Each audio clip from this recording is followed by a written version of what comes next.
জুমার দিনে আমি 3টা আমলকে বেশি গুরুত্ব দেই। 1 নাম্বার হচ্ছে সূরাতুল কাহফ, যেটা আপনাকে মাসিহুদ দাজ্জাল থেকে বাঁচাবে।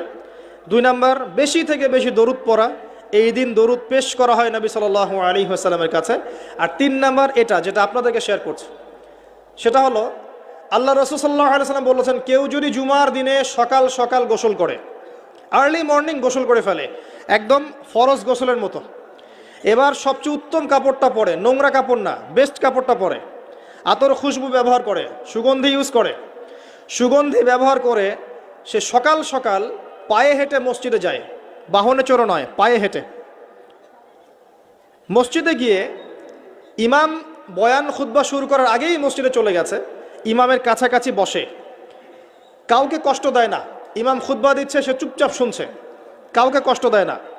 এমনকি পাশে কেউ কথা বলে তাকে এতটুকু বলে না চুপ কর।